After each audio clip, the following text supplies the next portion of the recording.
Bismillah. Assalamualaikum warahmatullahi wabarakatuh. Waalaikumsalam warahmatullahi wabarakatuh. Alhamdulillah. Wassalatu wassalamu ala rasulillah wa ala alihi wa sahbihi wa mawala. Ustadz Slamet dan Ustadz Irwan serta para Pemirsa, ya, dimanapun Anda berada, ya, berbagai channel, dengan berbagai channel. Ada mimbar tuh. ada YouTube Berpejuang, Ada Salwa Politik Channel, Islam Channel official. dan masih channel-channel yang lain. Masya Allah. Alhamdulillah. Alhamdulillah. Jadi bicara masalah undang-undang ormas, teringatlah saya pada masa lalu Iya. ketika saya masih mahasiswa. Hmm. Waktu itu zamannya Soeharto berkuasa. Iya. Kekuasaan itu terpusat, sentralisasi yang begitu kuat.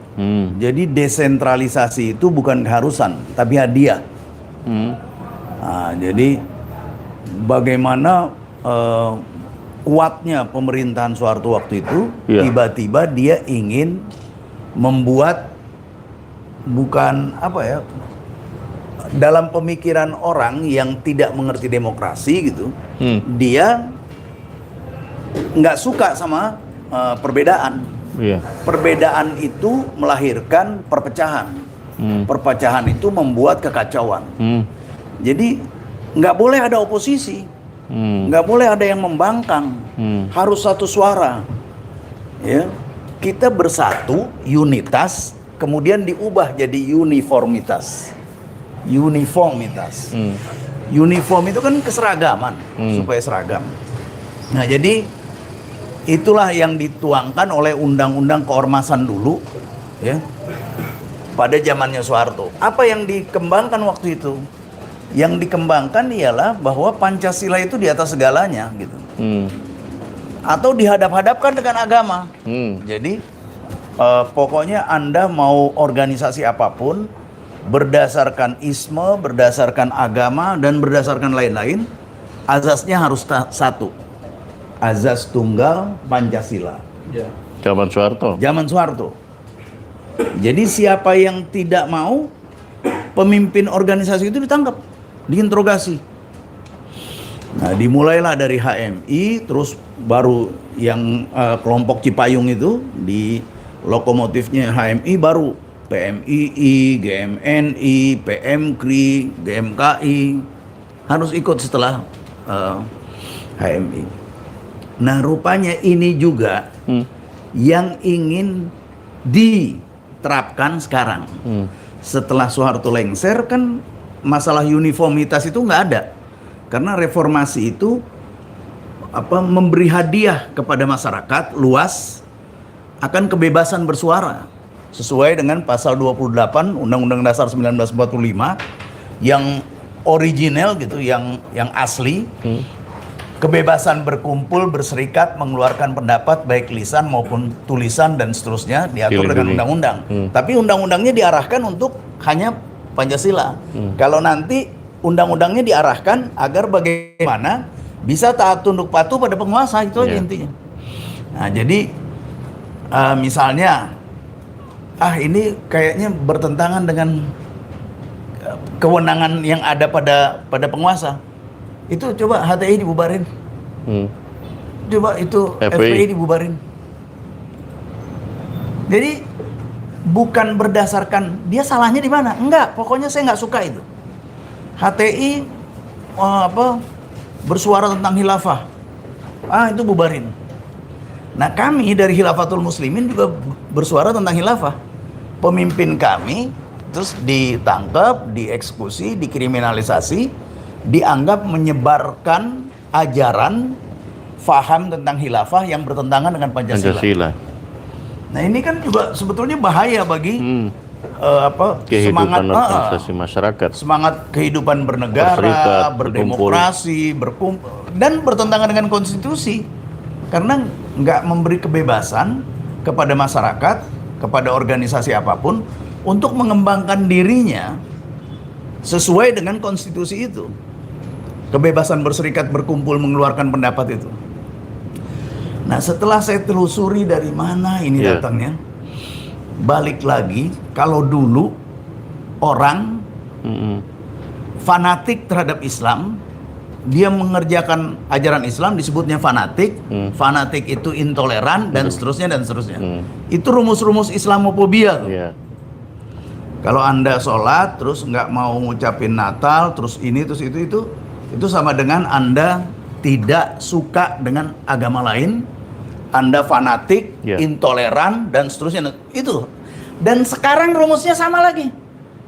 Intoleran, radikal, ekstremis, teroris.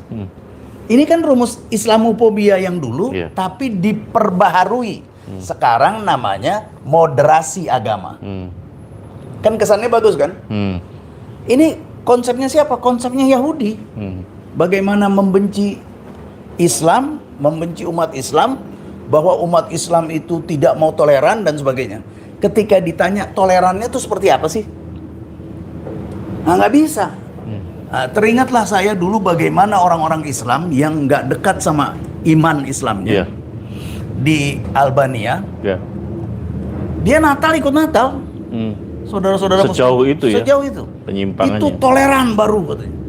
Tahun baru dia yang lebih histeris, euforianya berlebihan, masyarakat Albania Muslim daripada orang-orang Nasrani. Kalau direfleksikan dengan kondisi sekarang, paus ke Iya. Istiqlal. Dan meresmikan terowongan silaturahmi antara Istiqlal dengan katedral. Kan luar biasa tuh.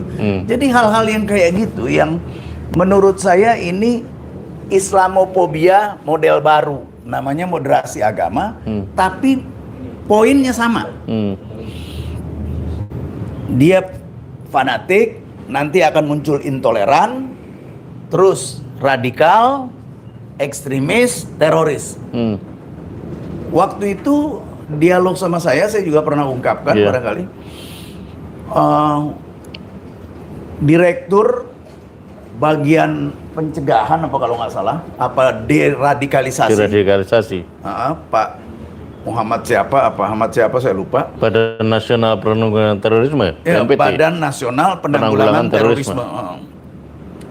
Itu setelah dialog panjang lebar, dia bilang, wah Anda ini intoleran, radikalis.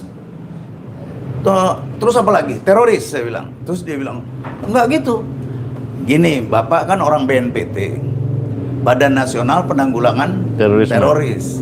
Kalau enggak sampai Bapak nyebut ini teroris, berarti nggak ada kerjaan dong badan Bapak.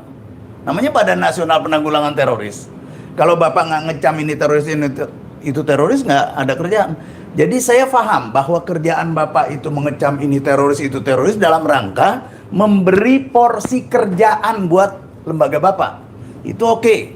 Tapi mestinya sebagai ilmuwan, sebagai orang yang ngerti tentang hukum, mestinya ada bukti dong. Mana?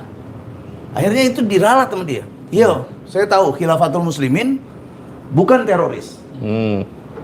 Tapi pernyataan beliau intoleran. Intoleran Dan radikalis. Radikalnya di mana? Nah, radikalnya di mana? Apakah pernah korupsi? Nah. Apakah pernah membunuh? Oh, alhamdulillah udah diwakili. Gimana? Jadi diwakili. Lanjut Ustaz. Iya, jadi Luar biasa ini. kalau misalnya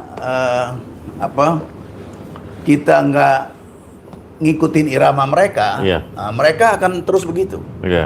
Saya bilang sama berbagai kalangan bahwa Khilafatul Muslimin ini nggak bicara masalah kekuasaan, nggak ingin ngerebut kekuasaan, nggak.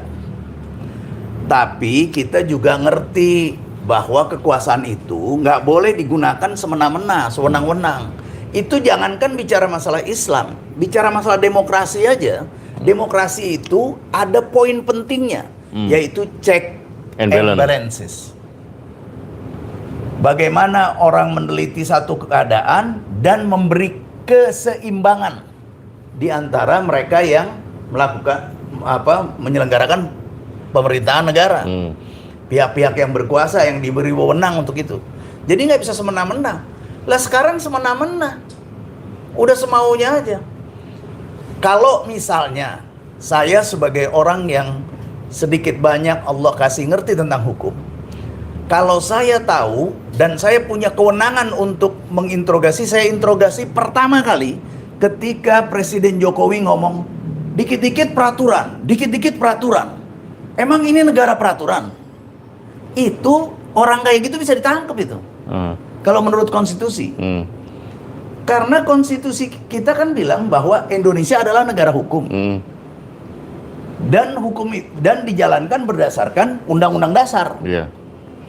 Jadi udah yang namanya hukum berarti segala sesuatunya di Indonesia seharusnya diatur oleh hukum. Apalagi bicara masalah kewenangan, kekuasaan, otoritas, mengambil hak orang, itu ada kewenangannya. Tapi nggak ada satupun pihak yang mengkritisi kalimat-kalimat gitu dan dibiarkan aja. Sekarang udah luar biasa. Semuanya apa yang dia omongin misalnya A, itu pasti terjadinya B. Dan sebenarnya bukan hanya berbohong, tapi itu menjadi taktik. Nah sekarang kita lihat seperti tadi Mas Slamet bilang bahwa anaknya yang Gibran udah ngomong macam-macam di Fufufafa. Anaknya yang Kaisang naik jet pribadi, dia bilang Numpang saja. numpang, tapi kok numpang kata KPK beli tiket satu orang 90 juta. Jadi yang mana yang betul coba? Dan ternyata tidak satu negara saja kalau numpang. Masa bisa 4-5 negara kalau numpang? Nah, apa ini? Jadi menarik Ustadz, menurut saya. Ustadz Abudan tadi jelaskan banyak soal bagaimana sebetulnya basis kebijakan ini masih berdasarkan atas Islamofobia, ketakutan terhadap Islam. Termasuk ketika beliau menjelaskan tadi soal kehidupan organisasi masyarakat yang seharusnya kalau mengikuti ketentuan kesepakatan yang mereka buat sendiri, yang didokumentasikan melalui konstitusi, mereka melakukan pelanggaran itu sendiri berkali-kali, menuduh pihak-pihak tertentu yang kritis sebagai radikal, mereka sendiri yang radikal pengkhianatannya, kan begitu.